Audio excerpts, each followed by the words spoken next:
নমস্কাৰ লাৰ্ণিং আছামৰ উন্নতি ভিডিঅ'লৈ আপোনালোক সকলোকে স্বাগতম জনাইছোঁ। আজি আমি পুনৰবাৰ আপোনালোকৰ বাবে আৰু এটা ভিডিঅ' লৈ আহিছোঁ য'ত আমি আছাম হিষ্ট্ৰী ৰিলেটেড কিছুমান মষ্ট ইম্পৰ্টেণ্ট MCQs ডিছকাছ কৰিম। এইসমূহ প্ৰশ্ন আপোনালোকৰ যিসমূহ আগন্তুক পৰীক্ষা আহিবলগীয়া আছে ADAR হওক বা আছাম পুলিচৰ হওক SI কনষ্টেবল আদিকে কৰি বিভিন্ন পৰীক্ষাৰ বাবে প্ৰস্তুতি চলোৱাত সহায় হ'ব। আমি ইতিমধ্যে অন্য ভিডিঅ' আপলোড কৰিছোঁ, সেইসমূহ আপোনালোকে আমাৰ চেনেলত গৈ চাব পাৰিব। আৰু এইটো ভিডিঅ' আপোনালোকে মক টেষ্ট হিচাপে ল'ব আৰু কিমানটা কুৱেশ্যনৰ উত্তৰ শুদ্ধ কৰিব পাৰিছে সেইটো আমাক কমেণ্টত জনাব। মই কুৱেশ্যনসমূহ কৈ যাম, এনচাৰ দিয়াৰ আগতে আপোনালোকে কমেণ্ট বক্সত দিব। ঠিক আছে, ভিডিঅ'টো শেষৰলৈকে চাব। খুব ইম্পৰ্টেণ্ট ৰিপিটেড কুৱেশ্যন কিছুমান আমি ইনক্লুড কৰিছোঁ ইয়াত, গতিকে শেষলৈকে চাব বুলি আশা কৰিলোঁ। তেতিয়াহ'লে পলম নকৰি ভিডিঅ'টো আৰম্ভ কৰোঁ। প্ৰথম কুৱেশ্যনটো দিছে, which of the following was the first capital of Ahom kingdom in Assam. তলৰ কোনখন অসমৰ আহোম ৰাজ্যৰ প্ৰথমখন ৰাজধানী আছিল সুধিছে। ইয়াতে অপশ্যন দিছে, অপশ্যন এ চৰাইদেউ, বি দিছে যোৰহাট, চি দিছে শিৱসাগৰ আৰু ডি দিছে গড়গাঁও। ঠিক আছে, এইটো এটা খুবেই কমন কুৱেশ্যন আৰু প্ৰায় পৰীক্ষাত আহি থাকে। আপোনালোকে ইয়াৰো শুদ্ধ উত্তৰ পাৰিব। ইয়াৰ শুদ্ধ উত্তৰ হয় কি? অপশ্যন এ চৰাইদেউ, হয়নে? চৰাইদেউ আছিলে আহোম ৰাজ্যৰ প্ৰথমখন স্থায়ী ৰাজধানী। ঠিক আছে, স্বৰ্গদেউ চুকাফাই কি কৰিছিলে? 1253 খ্ৰীষ্টাব্দত চৰাইদেউৰ ৰাজধানী পাতিছিলে আৰু তাৰপিছতেই চৰাইদেউৰ পৰা বিভিন্ন স্থানান্তৰিত হৈছিলে। যেনেকৈ আপোনালোকৰ গড়গাঁৱলৈ গৈছিলে, শুক্লেংমুঙে লৈ গৈছিলে। তাৰপিছতে ৰংপুৰ, হয়নে? স্বৰ্গদেউ ৰুদ্ৰসিংহই ৰংপুৰলৈ ৰাজধানী লৈ গৈছিলে। তাৰপিছতে অৱশেষত যোৰহাটত গৌৰীনাথ সিংহই ৰাজধানী পাতিছিল। ঠিক আছে, এইখিনি মনত ৰাখিব। এইটো খুবেই কুৱেশ্যন, ইম্পৰ্টেণ্ট কুৱেশ্যন। আৰু চৰাইদেউত এতিয়া বিশ্ববিখ্যাত কি আছে? মৈদামসমূহ আছে, হয়নে? আহোম ৰজাৰ দিনৰ মৈদামসমূহ আছে, যিসমূহে ইউনেস্কো ৱৰ্ল্ড হেৰিটেজ চাইটৰ মানে স্থান দখল কৰিবলৈ সক্ষম হৈছে। ঠিক আছে, পিছৰ কুৱেশ্যনটোত দিছে, famous Kamrupi poet Hem Saraswati was a court poet of which king. বিখ্যাত কামৰূপী কবি হেম সৰস্বতী কোন ৰজাৰ দৰবাৰৰ কবি আছিল সুধিছে। অপশ্যন দিছে ধৰ্মনাৰায়ণ, ভাস্কৰ বৰ্মন, দুৰ্লভ নাৰায়ণ নে নৰনাৰায়ণ। ঠিক আছে, হেম সৰস্বতী হয়তো আপোনালোকে নাম শুনিছে। তেখেতে এগৰাকী কি হয়? খুবেই ফেমাছ পয়েট আছিলে। তেখেতে যেনেকৈ প্ৰহ্লাদ চৰিত্ৰ আৰু হৰগৌৰী সংবাদ এনেধৰণৰ কিতাপসমূহ ৰচনা কৰিছিল আৰু তেখেত আছিলে এজন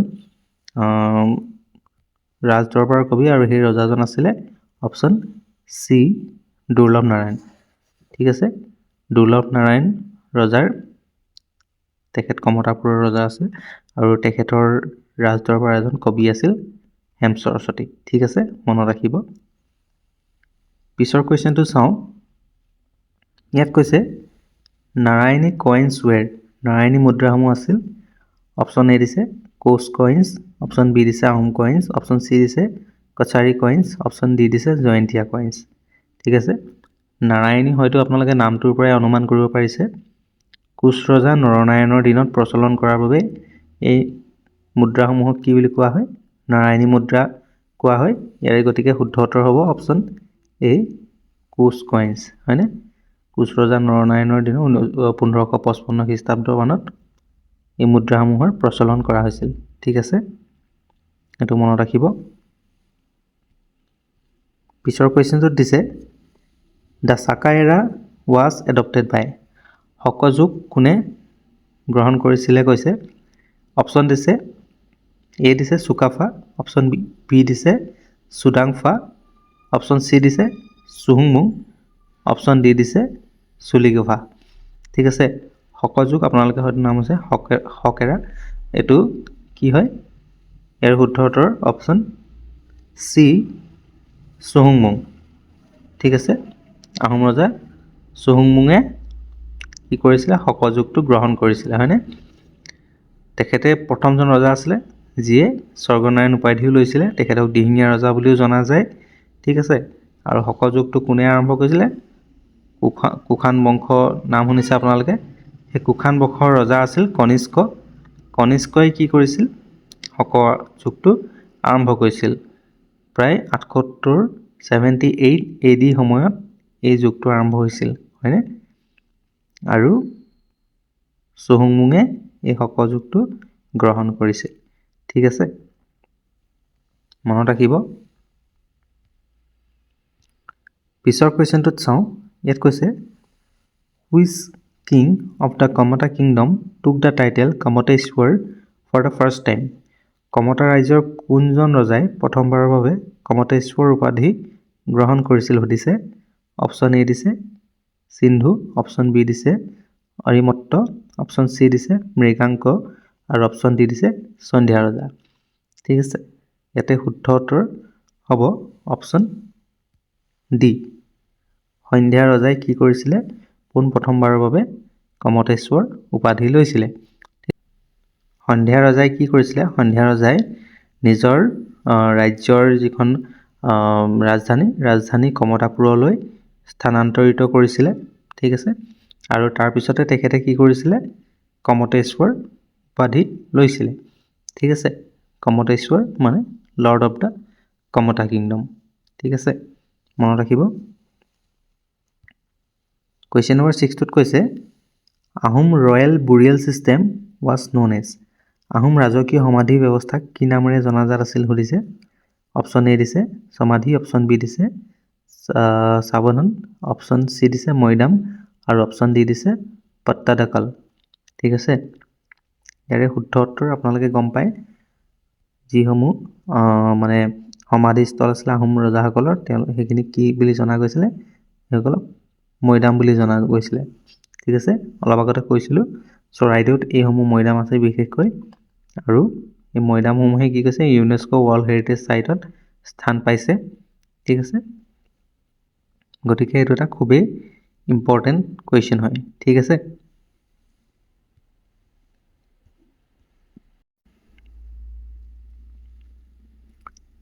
নেক্সট কুৱেশ্যনটোত কৈছে where is the first capital of British colonial India British ঔপনিৱেশিক ভাৰতৰ প্ৰথম ৰাজধানী ক'ত আছিল সুধিছে অপচন এ দিছে মুম্বাই বি দিছে কলকাতা চি দিছে দিল্লী আৰু ডি দিছে মাদ্ৰাছ ইয়াতে আপোনালোকৰ শুদ্ধ উত্তৰ হ'ব অপচন বি কলকাতা হয়নে কলকাতাক তেতিয়া দিনত কি বুলি জনা গৈছিলে কলকাতা বুলি জনা গৈছিলে হয়নে 1772 চনৰ পৰা কি হৈছে ৱাৰেন হাষ্টিংছে তাতে ৰাজধানী পাতিছিল আৰু 1911 চনত কি কৰা হৈছিলে কলকাতাৰ পৰা দিল্লীলৈ ভাৰতৰ ৰাজধানী স্থানান্তৰিত কৰা হৈছিল ঠিক আছে এইটো মনত ৰাখিবা 1911 চনলৈকে ভাৰতৰ তেতিয়া ৰাজধানী কি আছিল ব্ৰিটিছ কলনিয়েল যুগত কলকাতাই আছিল তাৰপিছতহে দিল্লীলৈ আহিছিল ঠিক আছে পিছৰ কুৱেশ্যনটো চাওঁ ইয়াত কৈছে কুৱেশ্যন নম্বৰ 8ত কৈছে in which language Buranjis were first compiled কোন ভাষাত বুৰঞ্জীসমূহ প্ৰথম সংকলন কৰা হৈছিল সুধিছে অপচন এ দিছে বাৰ্মিজ অপচন বি দিছে সংস্কৃত চি দিছে আহোম আৰু ডি দিছে আছামিজ ঠিক আছে ইয়াৰে আপোনালোকে ক'ব পাৰিবনে শুদ্ধ উত্তৰ কি হ'ব শুদ্ধ উত্তৰ হ'ব অপচন চি আহোম অৰ্থাৎ টাই আহোম ঠিক আছে টাই আহোম ভাষাতে প্ৰথমতে বুৰঞ্জীসমূহ লিখা হৈছিলে অৰিজিনেলি ঠিক আছে তাৰপিছতে কি হ'ল অসমীয়া ভাষাত লিখিবলৈ আৰম্ভ কৰা হ'ল ঠিক আছে এইটো মনত ৰাখিব Question number 9 দিছে Mula Gabharu the brave wife of Phrasengmung died fighting against ফাৰ্চেংমুঙৰ সাহসী পত্নী মুলা গাভৰুৰ কাৰ বিৰুদ্ধে যুদ্ধ মৃত্যু হৈ সুধিছে অপচন এ দিছে মিৰ জুমলা অপচন বি দিছে তুৰ্বাক অপচন চি দিছে আবু বাকৰ আৰু অপচন ডি দিছে ৰাম সিং ঠিক আছে মুলা গাভৰুৰ হয়তো নাম আপোনালোকে সকলোৱে শুনিছে ঠিক আছে এগৰাকী সাহসী যোদ্ধা আছিল আৰু তেখেতে কি কৰিছিল 1532 চনত কি কৈছিলে বেংগলৰ পৰা আহিছিলে তুৰ্বক হয়নে তুৰ্বক মোগল সৈন্যৰ কমাণ্ডাৰ আছিলে তুৰ্বক খান আৰু তুৰ্বক খানৰ এগেইনষ্টত বিৰুদ্ধে যুদ্ধ লাগি কি হৈছিলে মুলা গাভৰুৰ মৃত্যু হৈছিলে গতিকে শুদ্ধ উত্তৰ হ'ব কি অপচন বি তুৰ্বক হয়নে তুৰ্বকৰ বিৰুদ্ধে যুদ্ধ লাগি মুলা গাভৰুৰ মৃত্যু হৈছিলে 1532 চনত ঠিক আছে মনত ৰাখিব আৰু মুলা গাভৰু আছিলে ফাৰ্চেংমুঙৰ পত্নী হয়নে পিছৰ কুৱেশ্যনটো চাওঁ ইয়াত কৈছে which of the following region was administered by Borpatra Gohain তলৰ কোনটো অঞ্চল বৰপাত্ৰ গোহাঁইৰ দ্বাৰা পৰিচালিত হৈছিল সুধিছে অপচন এ দিছে east of Kaliabor river option B দিছে Dafla hills to Brahmaputra river, option C দিছে ৱেষ্ট অফ কলিয়াবৰ ৰিভাৰ, আৰু অপশ্যন ডি দিছে নান অফ দিছ। ঠিক আছে, আহোমৰ দিনত কি হৈছিলে, বিভিন্ন এনেকুৱা ধৰণৰ যিসমূহ বিষয়া আছিলে, ৰাজপত্ৰিত বিষয়া আছিলে, তেওঁলোকে কি কৰিছিলে, বিভিন্ন ধৰণৰ অঞ্চল কি কৰিছিলে, পৰিচালনা কৰিছিলে। ঠিক আছে, তেনেদৰে বৰপাত্ৰ গোহাঁই যিটো পদবী আছিলে, তেওঁলোকৰ দায়িত্ব হৈছিলে কি, কোনটো অঞ্চল পৰিচালনা কৰিছিলে, তেওঁলোকে শুদ্ধ উত্তৰ হ'ব option B Dafla hills to Brahmaputra river. ঠিক আছে, এই অঞ্চলসমূহ কি কৰিছিলে, বৰপাত্ৰ গোহাঁইৰ অধীনত আছিলে, তেওঁলোকে এই অঞ্চলসমূহ চোৱা চিতা কৰিছিলে। ঠিক আছে, সেইটো এটা মনত ৰাখিব। আৰু আহোমৰ দিনত কি হৈছিলে, বৰপাত্ৰ গোহাঁই, তেনেকৈ বুঢ়া গোহাঁই, বৰগোহাঁই আছিলে, তেওঁলোকে বিভিন্ন ধৰণে বিভিন্ন অঞ্চল চোৱা চিতা কৰিছিলে। ঠিক আছে, আৰু Dafla hills to Brahmaputra river এই অঞ্চলটো চোৱা চিতা কৰিছিলে বৰপাত্ৰ গোহাঁইসকলে। ঠিক আছে, মনত ৰাখিব। পিছৰ কুৱেশ্যনটো চাওঁ। ইয়াত কৈছে দ্য পুৱামক্কা নিয়াৰ Hajo was build in the memory of. হাজোৰ সমীপত যি পুৱামক্কা আছে, সেই পুৱামক্কা কাৰ স্মৃতিত নিৰ্মাণ কৰা হৈছিল সুধিছে। অপশ্যন এ দিছে মীৰ লুৎফুল্লাহ শিৱাজী, অপশ্যন বি দিছে মীৰ জুমলা, অপশ্যন চি দিছে চুলতান গিয়াছুদ্দিন অলিয়া, অপশ্যন ডি দিছে আলাউদ্দিন হুছেইন শ্বাহ। ঠিক আছে, পুৱামক্কাৰ নামো শুনিছে আপোনালোকে, পুৱামক্কা কাৰ স্মৃতিত নিৰ্মাণ কৰা হৈছিল সুধিছে, গতিকে ইয়াৰে শুদ্ধ উত্তৰ হ'ব অপশ্যন চি চুলতান গিয়াছুদ্দিন অলিয়া। ঠিক আছে, গিয়াছুদ্দিন অলিয়া তেখেতে কি কৰিছিলে, যি মক্কা আছে, মক্কাৰ পৰা এক পোৱা মাটি আনি ইয়াতে মছজিদ সাজিছিল বাবে এইটো পুৱামক্কা বুলি কোৱা হয় বুলি জনা যায়। ঠিক আছে, হাজোত আছে। ঠিক আছে, হাজোত, আৰু 1657 চনতে কি কৰিলে, চুজাউদ্দিন মহম্মদ শ্বাহ আছে যি, তেখেতে কি কৰিছিলে, চুলতান গিয়াছুদ্দিন অলিয়াৰ স্মৃতিত এই পুৱামক্কা সাজি উলিয়াইছিল বুলি কৈছে। ঠিক আছে, সেইটো মনত ৰাখিব। আৰু এই পুৱামক্কাটো কি আছে, হাজোৰ গৰুৰাচল হিল বুলি আছে, গৰুৰাচল পাহাৰ, সেই গৰুৰাচল পাহাৰতে এই পুৱামক্কা অৱস্থিত। ঠিক আছে, এইটো মনত ৰাখিব।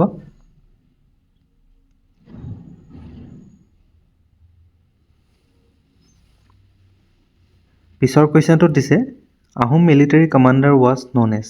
আহোমৰ মিলিটাৰী কমাণ্ডাৰ কি হিচাপে পৰিচিত আছিল বুলি সুধিছে। অপশ্যন এ দিছে বুঢ়াগোহাঁই, অপশ্যন বি দিছে বৰবৰুৱা, অপশ্যন চি দিছে বৰপাত্ৰ গোহাঁই, আৰু অপশ্যন ডি দিছে বৰফুকন। ঠিক আছে, তো আহোমৰ যুগত কি হৈছিলে, কোনটো পদবীয়ে মানে যি সৈন্য আছিলে, সৈন্যসকলক পৰিচালনা কৰিছিলে, তাৰে শুদ্ধ উত্তৰ হ'ব অপশ্যন ডি বৰফুকন। হয়নে, বৰফুকন বুলি ক'লে আপোনালোকে সকলোৱে গম পায়, লাচিত বৰফুকন। হয়নে, তেখেতো এগৰাকী কি আছিলে, সাহসী সেনাপতি আছিলে। হয়নে, আহোমৰ হৈ যুদ্ধ কৰিছিলে। আৰু যি বৰফুকন আছিলে, এই বৰফুকন যিটো পদবী, এই পদবীটো কোনে বনাইছিল, আৰু এই পদবীটো বনাইছিল প্ৰতাপসিংহই। হয়নে, আৰু প্ৰথমজন যিজন বৰফুকন, সেইজন আছিলে লাঙি পানিছিয়া বৰফুকন। ঠিক আছে, তেখেতৰ নামটো মনত ৰাখিব। প্ৰথম বৰফুকন কোন আছিল বুলি সুধিলে আমি ক'ব লাগিব লাঙি পানিছিয়া বৰফুকন। ঠিক আছে, আৰু প্ৰতাপসিংহই এই বৰফুকন পদবী বনাইছিল। ঠিক আছে, সেইটো মনত ৰাখিব। আৰু ৱেষ্টাৰ্ণ আছামত অৰ্থাৎ কি বুলি কয়, অসমৰ যি পশ্চিম দিশে অঞ্চলসমূহ কি কৰিছিলে, বৰফুকনে চোৱা চিতা কৰিছিলে। ঠিক আছে, সেইটো মনত ৰাখিব। পিছৰ প্ৰশ্নটো যদি চাওঁ, ইয়াত কৈছে which of the following ruler of Bengal remove the last king of the Kamata kingdom. বংগৰ তলৰ কোনজন শাসকে কমতা ৰাজ্যৰ শেষ ৰজাক অপসাৰণ কৰিছিল সুধিছে। অপশ্যন এ দিছে শামছুদ্দিন মুজাফৰ শ্বাহ, অপশ্যন বি দিছে আলাউদ্দিন হুছেইন শ্বাহ, অপশ্যন চি দিছে নাছিৰুদ্দিন নছৰত শ্বাহ, আৰু অপশ্যন ডি দিছে নান অফ দিছ। ঠিক আছে, তেতিয়াহ'লে কি বুলি কয়, বেংগলৰ কোনজন ৰজাই কমতা কিংডমৰ শেষৰজন ৰজাক অপসাৰণ কৰিছিল, ইয়াৰে শুদ্ধ উত্তৰ হ'ব অপশ্যন বি আলাউদ্দিন হুছেইন শ্বাহ হয়নে আলাউদ্দিন হুছেইন শ্বাহ আছিলে বেংগলৰ এজন ৰজা আছিলে কিং অফ বেংগল ঠিক আছে তেখেতে কি কৰিছিলে হেন বংশৰ এশজন ৰজা ঠিক আছে ৰজা নীলাম্বৰ তেখেতক কি কৰিছিলে হৰুৱাইছিল হয়নে তেখেতক হৰুৱাই কেনে কি কৰিছিলে 1498 খ্ৰীষ্টাব্দত কি কৰিছিলে কমতা কিংডমখন নিজৰ অধীনত লৈ লৈছিলে হয়নে আৰু হেন বংশৰ নাম শুনিছে হেন ডাইনেষ্টি আৰু সেই হেন ডাইনেষ্টিৰ ৰজা আছিলে নীলাম্বৰ তেখেতক কি কৰিছিলে হৰুৱাইছিল ঠিক আছে আলাউদ্দিন হুছেইন শ্বাহে এইটো মনত ৰাখিব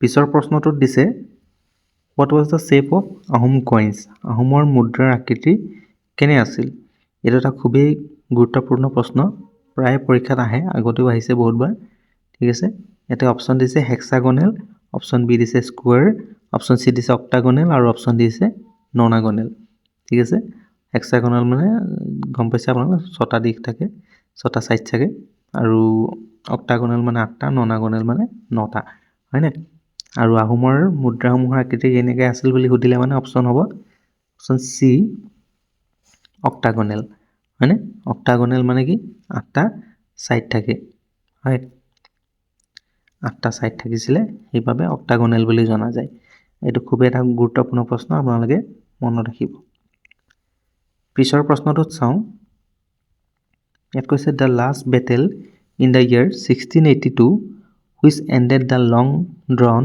Ahom Mughal conflict was দীৰ্ঘদিনীয়া আহোম মোগল সংঘাতৰ অন্তৰ পৰা 1682 চনৰ শেষ যুদ্ধ কোনখন আছিল সুধিছে অপশ্যন এ দিছে battle of Itakhuli option B দিছে battle of Alaboi option C দিছে বেটল অফ চাৰাইঘাট আৰু অপশ্যন ডি দিছে বেটল অফ যোগীঘোপা ঠিক আছে আহোম মোগল সংঘাতৰ অন্তৰ পৰা এই শেষৰখন যুদ্ধ আছিল option A battle of Itakhuli ঠিক আছে বেটেল অফ ইটাখুলি যিখন যুদ্ধ আছিল এখন 1682 চনত কি কৰা হৈছিল যুদ্ধ হৈছিল আৰু তেতিয়া কোন জিকিছিল আহোম সৈন্য জয় হৈছিল হয়নে গদাধৰ সিংহৰ দিনত এখন যুদ্ধ হৈছিল আৰু আহোম সৈন্যক এই যুদ্ধত যোনে আগভাগ লৈছিল তেখেতৰ নাম আছিলে কি দিহিঙীয়া আলোন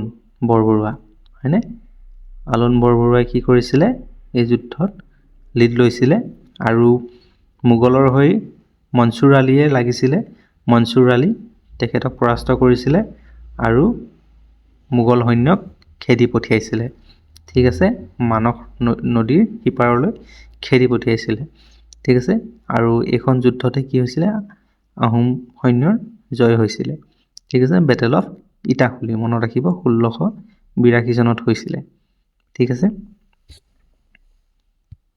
পিছৰ প্ৰশ্নটো চাওঁ কুৱেশ্যন নম্বৰ 16 ইয়াত কৈছে who were the first people in Assam to use firearms অসমৰ প্ৰথম আগ্নেয়াস্ত্ৰ ব্যৱহাৰ কৰা লোকসকল কোন আছিল সুধিছে অপশ্যন এ দিছে আহোমছ অপশ্যন বি দিছে কাছাৰীছ অপশ্যন সি দিছে মটকছ আৰু অপশ্যন ডি দিছে চুতীয়াছ ঠিক আছে এই প্ৰশ্নটোৰ আমি যদি চাওঁ ইয়াৰে শুদ্ধ উত্তৰ হ'ব অপশ্যন ডি দ্য চুতীয়াছ চুতীয়াসকলে কি কৰিছিলে আহোমৰ বিৰুদ্ধে প্ৰথমে গান পাউডাৰ ইউজ কৰিছিলে বুলি কোৱা হয় ঠিক আছে তেওঁলোকে 1527ত কি হৈছিলে আহোমৰ বিৰুদ্ধে যুদ্ধ কৰিছিল যেতিয়া গান পাউডাৰ ইউজ কৰিছিল পিছত এই গান পাউডাৰ বা ফায়াৰ আৰ্মছ বা কেননসমূহ কি হৈছিলে আহোমসকলেও ব্যৱহাৰ কৰিবলৈ লৈছিল হয়নে পোনপ্ৰথমে কোনে ব্যৱহাৰ কৰিছিলে বুলি ক'লে মানে শুদ্ধ উত্তৰ হ'ব অপশ্যন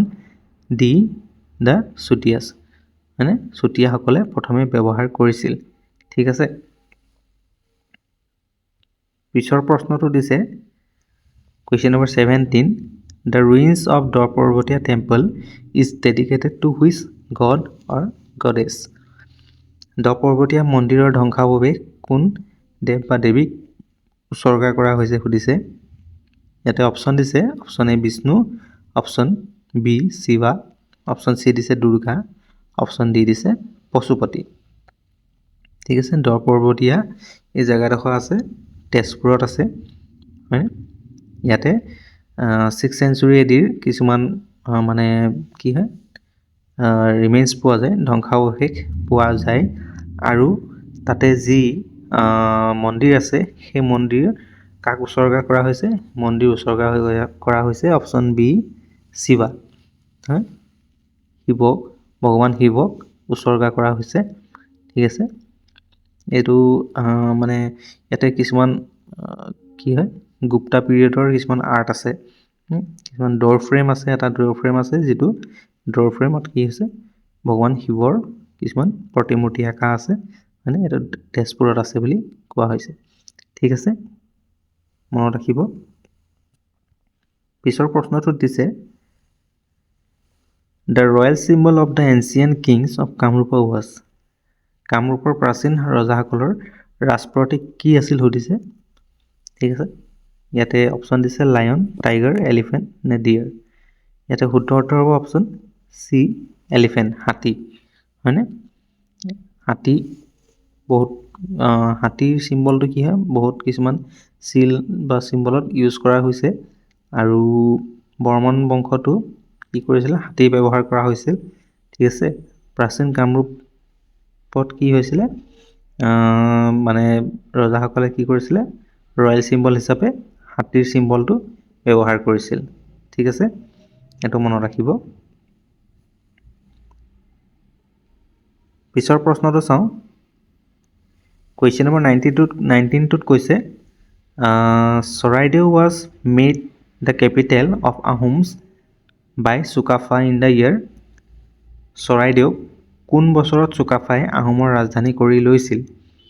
অপশ্যন এ দিছে 1215, অপশ্যন বি দিছে 1253, অপশ্যন চি দিছে 1238 আৰু অপশ্যন ডি দিছে 1240, ঠিক আছে। এইটো আমি অলপ আগত প্ৰথমতে পাইছিলোঁ, মই কৈছিলোঁ, ঠিক আছে। স্বৰ্গদেউ চুকাফাই কি কৰিছিলে চৰাইদেউত 1253 খ্ৰীষ্টাব্দত পোনপ্ৰথমবাৰৰ বাবে স্থায়ী ৰাজধানী পাতিছিল, হয়নে, এইটো মনত ৰাখিব 1253। কুৱেশ্যন নম্বৰ 22 কৈছে which of the following Ahom king conducted the first organised population census, তলৰ কোনজন আহোম ৰজাই প্ৰথম সংগঠিত জনগণনা কৰিছিল সুধিছে। অপশ্যন এ দিছে চুহুংমুং, অপশ্যন বি দিছে চুখাংফা, অপশ্যন চি দিছে চুপিমফা, অপশ্যন ডি দিছে চুকাফা, ঠিক আছে। ইয়াতে যদি চাওঁ ইয়াতে আমাৰ শুদ্ধ উত্তৰ হ'ব অপশ্যন এ চুহুংমুং, চুহুংমুং বা দিহিঙীয়া ৰজা, ঠিক আছে। তেখেতে কি কৰিছিলে প্ৰথমতে অৰ্গেনাইজ পপুলেশ্যন চেঞ্চাছ, ঠিক আছে, সংগঠিত জনগণনা আৰম্ভ কৰিছিল বুলি কোৱা হয়, ঠিক আছে। লোকপিয়ল কৰিছিল তেখেতে, আৰু যিটো প্ৰথম তেখেতে চেঞ্চাছ কৰিছিলে পিয়ল কৰিছিলে সেইটো তেখেতে কি কৰিছে পাইক ছিষ্টেমটো মেনেজ কৰিবলৈ কাৰণে এইটো কৰিছিলে কৈছে, ঠিক আছে। গতিকে শুদ্ধ উত্তৰ হ'ব চুহুংমুং, ঠিক আছে, মনত ৰাখিব। কুৱেশ্যন নম্বৰ 21ত কৈছে which of the following is the most important Ahom festival, তলৰ কোনটো আহোমসকলৰ আটাইতকৈ গুৰুত্বপূৰ্ণ উৎসৱ। অপশ্যন এ দিছে মেডাম মেফি, অপশ্যন বি দিছে লাম্প্ৰা পূজা, অপশ্যন চি দিছে তীৰ্থমুখ, অপশ্যন ডি দিছে অশোকাষ্টমী, ঠিক আছে। এইটো আপোনালোকে সকলোৱে জানে উত্তৰ, শুদ্ধ উত্তৰ হৈছে অপশ্যন এ মেডাম মেফি, হয়নে।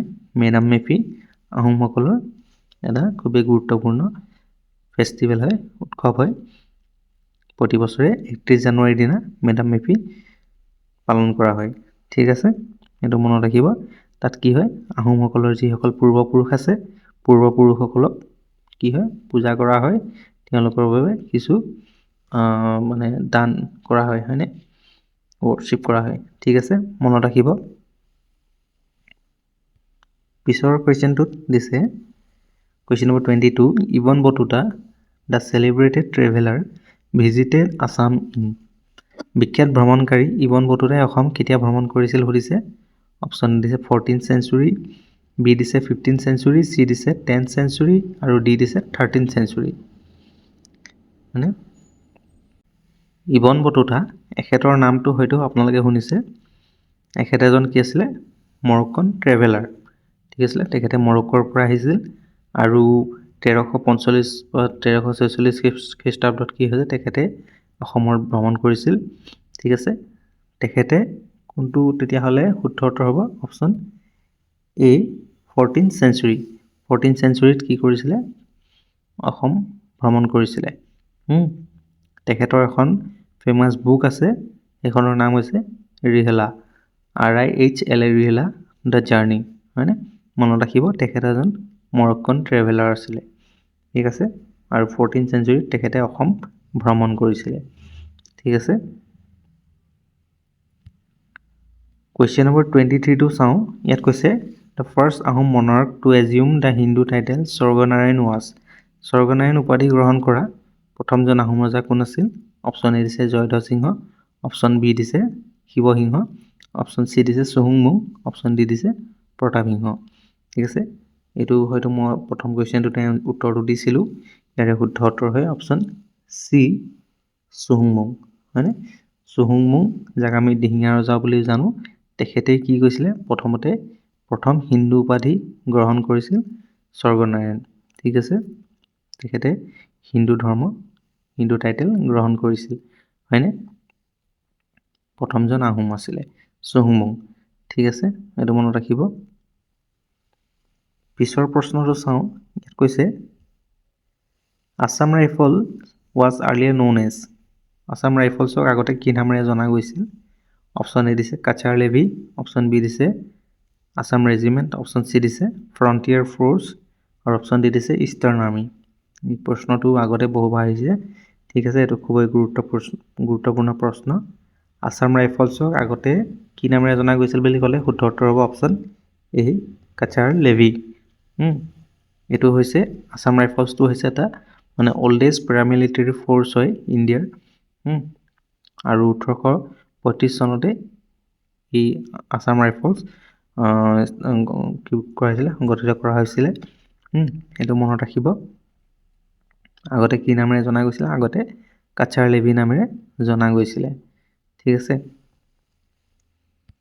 কুৱেশ্যন নম্বৰ 25ত কৈছে who introduce English education in Assam অসমত ইংৰাজী শিক্ষা কোনে প্ৰৱৰ্তন কৰিছিলে সুধিছে অপশ্যন এ দিছে ব্ৰিটিছ অপশ্যন বি দিছে আমেৰিকান মিছনাৰীজ অপশ্যন চি দিছে আহোমছ অপশ্যন ডি দিছে বেংগালীজ এইখিনি অপশ্যনৰ ভিতৰত ইয়াৰে শুদ্ধ উত্তৰ হ'ব অপশ্যন বি আমেৰিকান মিছনাৰীজ ঠিক আছে মানে কি হয় যিসকল আমেৰিকান মিছনাৰীজ আছিলে তেখেতলোকে প্ৰথমতে ইংলিছৰ শিক্ষা প্ৰৱৰ্তন কৰিছিল কিন্তু পিছলৈ কি হৈছিলে ব্ৰিটিছসকলে 1835 খ্ৰীষ্টাব্দত কি কৰিছিলে প্ৰথমখন ইংলিছ স্কুল গুৱাহাটীত মানে কি কৰিছিলে পাতিছিল আৰু তাৰ পিছৰ পৰাই কি হৈছিলে এটা মানে চিষ্টেমেটিক ইংলিছ এডুকেশ্যন ষ্টাৰ্ট হৈছিলে কিন্তু তাৰ আগতে আমেৰিকান মিছনাৰীজসকলে ইতিমধ্যে কি কৰিছিলে ইংৰাজী শিক্ষা প্ৰৱৰ্তন কৰিছিলে ঠিক আছে গতিকে শুদ্ধ উত্তৰ হ'ব আমেৰিকান মিছনাৰীজ ব্ৰিটিছসকলে কিন্তু পিছলৈ মানে এটা চিষ্টেমেটিক ৱেত সংগঠিত ধৰণে কি কৰিছিলে ইংলিছ শিক্ষা প্ৰৱৰ্তন কৰাৰ বাবে চেষ্টা কৰিছিলে হয়নে ঠিক আছে নেক্সট কুৱেশ্যনটো চাওঁ ইয়াত কৈছে question number 26 quit India movement in Assam was led by whom অসমত ভাৰতীয় আন্দোলনৰ নেতৃত্ব কোনে লৈছিলে সুধিছে অপশ্যন এ দিছে গোপীনাথ বৰদলৈ বি দিছে কুশল কোঁৱৰ চি দিছে তৰুণৰাম ফুকন ডি দিছে অম্বিকাগিৰি ৰায়চৌধুৰী হয়নে ভাৰতীয় আন্দোলন বা কুইট ইণ্ডিয়া মুভমেণ্ট এইটো হৈছিলে এতিয়া 1942 চনত আৰু অসমৰ হৈ ইয়াতে আগভাগ লৈছিলে অপশ্যন এ গোপীনাথ বৰদলৈ হয়নে গোপীনাথ বৰদলৈ কি আছিলে অসমৰ প্ৰথমজন মুখ্যমন্ত্ৰীও আছিলে হয়নে আৰু কি কয় তেখেতে ভাৰতীয় আন্দোলন অসমৰ হৈ আগভাগ লৈছিলে গোপীনাথ বৰদলৈৰ বাহিৰেও যেনেকৈ আৰু আছে টায়বুল্লাহ বা কনকলতা এওঁলোকেও কি কৰিছিলে আগভাগ লৈছিলে কিন্তু ঠিক আছে নেক্সট কুৱেশ্যনটো চাওঁ ইয়াত কৈছে কুৱেশ্যন নম্বৰ এইটো হৈছে 27 ইয়াত কৈছে Burmese rule in Assam is known as অসমত বাৰ্মী শাসনক কি নামেৰে জনা যায় সুধিছে অপশ্যন এ দিছে ডাৰ্ক এজ, অপশ্যন বি দিছে মানৰ দিন, অপশ্যন চি দিছে মোৱামৰীয়া যুগ আৰু অপশ্যন ডি দিছে কোম্পানী ৰুল। ঠিক আছে, বাৰ্মিজ ৰুল, ম্যানমাৰৰ যিসকল বাৰ্মিজ আছিলে, বাৰ্মিজ আৰ্মীয়ে অসমত শাসন কৰিছিল আৰু সেই সময়ছোৱাক অসমত কি বুলি কৈছিলে? অপশ্যন শুদ্ধ উত্তৰ হ'ব অপশ্যন বি মানৰ দিন। ঠিক আছে, সেইখিনি সময়ছোৱা খুবেই এটা বেয়া দিন আছিলে অসমৰ বাবে, 1821 পৰা 1825 চনৰ সময়ছোৱা। ঠিক আছে, সেই সময়ত ভালেমান কি হৈছিলে? অসমীয়া মানুহক হত্যা কৰা হৈছিল, বাৰ্মিজ আৰ্মীয়ে হত্যা কৰিছিল, হয়নে? আৰু এই দিনছোৱাক কি কয়? মানৰ দিন বুলি কোৱা হয়। ঠিক আছে, মনত ৰাখিব। তাৰপিছতে 1826 চনত যেতিয়া ইয়াণ্ডাবু সন্ধি হ'ল, ইয়াণ্ডাবু সন্ধিৰ পিছতে অসমখন কি হয়? ব্ৰিটিছৰ হাতলৈ গুচি যায়, হয়নে? ঠিক আছে, নেক্সট কুৱেশ্যনটোত কৈছে who shifted Ahom capital from Charaideo to Garhgaon? চৰাইদেউৰ পৰা গড়গাঁৱলৈ আহোম ৰাজধানী কোনে স্থানান্তৰ কৰিছিল? অপশ্যন এ দিছে চুকাফা, অপশ্যন বি দিছে চুডাংফা, অপশ্যন চি দিছে চুহুংমুং আৰু অপশ্যন ডি দিছে চুক্লেংমুং। ঠিক আছে, ইয়াতে আপোনালোকৰ এইটো কুৱেশ্যনৰ উত্তৰো মই আগতে দিছোঁ। ইয়াৰে শুদ্ধ উত্তৰ হ'ব অপশ্যন ডি চুক্লেংমুং। আপোনালোকে যিসকল আহোম ৰজা আছে তেওঁলোকৰ আহোম নামটো চাব আৰু হিন্দু নামটো চাই ল'ব, যিসকলৰ হিন্দু নাম আছে। ঠিক আছে, চুক্লেংমুং তেখেতে কি কৰিছিলে? চৰাইদেউৰ পৰা গড়গাঁৱলৈ ৰাজধানীখন কি কৰিছিলে? স্থানান্তৰ কৰিছিল। ঠিক আছে, মনত ৰাখিব। তাৰপিছতে ৰুদ্ৰসিংহই ৰংপুৰলৈ স্থানান্তৰ কৰিছিল আৰু অৱশেষত গৌৰীনাথ সিংহই যোৰহাটলৈ স্থানান্তৰ কৰিছিল। ঠিক আছে, গতিকে শেষৰখন ৰাজধানী আছিলে যোৰহাট, সেইটো মনত ৰাখিব। পিছৰ কুৱেশ্যনটো দিছে Bihu is related to, Bihu কিহৰ সৈতে জড়িত? অপশ্যন এ দিছে ৰিলিজিয়ন, অপশ্যন বি দিছে এগ্ৰিকালচাৰ, অপশ্যন চি দিছে ৱাৰ, অপশ্যন ডি দিছে ট্ৰেড। আপোনালোক সকলোৱে গম পায় বিহু, অসমৰ বিহু কি হয়? এগ্ৰিকালচাৰ অৰ্থাৎ কৃষিৰ লগত জড়িত, হয়নে? 3টা বিহু আছে। মাঘ বিহুটো আপোনালোকে গম পায়, মাঘ বিহুটো হাৰ্ভেষ্টিঙৰ টাইম হয়, হয়নে? এইটো খেতিৰ লগতে জড়িত। তেনেকৈ বহাগ বিহুটো আপোনাৰ কি হয়? কি বুলি কয়? পথাৰত খেতি কৰে, মানুহে খেতি আৰম্ভ কৰে। ঠিক আছে, তেনেকৈ কাতি বিহুটো তেনেকৈ কি হয়? শস্যবোৰ অলপমান ডাঙৰ দীঘল হয়, হয়নে? এই সময়তো ধূপ কি বুলি কয়? চাকি জ্বলাই পূজা পাতল কৰা হয়, হয়নে? গতিকে অসমীয়া বিহুটো কি হয়? গোটেইটো কৃষিৰ লগতে জড়িত এটা উৎসৱ, হয়নে? জানে আপোনালোকে সকলোৱে। কুৱেশ্যন নম্বৰ 30, ইয়াত কৈছে Charaideo is famous for, Charaideo কিহৰ বাবে প্ৰসিদ্ধ? অপশ্যন এ দিছে টেম্পল, অপশ্যন বি দিছে আহোম মৈদাম, অপশ্যন চি দিছে ফৰ্টছ আৰু অপশ্যন ডি দিছে পেলেচেছ। এইটো প্ৰশ্নৰ উত্তৰো প্ৰথম প্ৰশ্নটোতে মই হয়তো আপোনালোকক জনাইছিলোঁ। গতিকে দেখিছেনে এটা প্ৰশ্নৰ পৰাই কিমানটা উত্তৰ ওলাই যায়। গতিকে আপোনালোকে এটা প্ৰশ্ন যি থাকে তাৰ লগত আনুষংগিক যিসমূহ কুৱেশ্যন থাকে সেইসমূহ চাব। ঠিক আছে, আৰু এই প্ৰশ্নটোৰ উত্তৰ আপোনালোকে আমাক কমেণ্টত জনাব বুলি আশা কৰিলোঁ। লগতে আপোনালোকে কিমানটা উত্তৰ শুদ্ধ কৰিছে সেইটো আমাক কমেণ্টত জনাব। আজিলৈ ভিডিঅ'টো ইমানেই। আমি আগলৈও আপোনালোকৰ বাবে এনেদৰে মক টেষ্ট হিচাপত কিছুমান কুৱেশ্যনছ লৈ আহিম, আপোনালোকে যাতে ভালদৰে প্ৰস্তুতি চলাই যাব পাৰে পৰীক্ষাসমূহৰ বাবে। ঠিক আছে, ভিডিঅ'টো শেষলৈকে চোৱাৰ বাবে ধন্যবাদ জনাইছোঁ। আজিলৈ সামৰিছোঁ, ধন্যবাদ।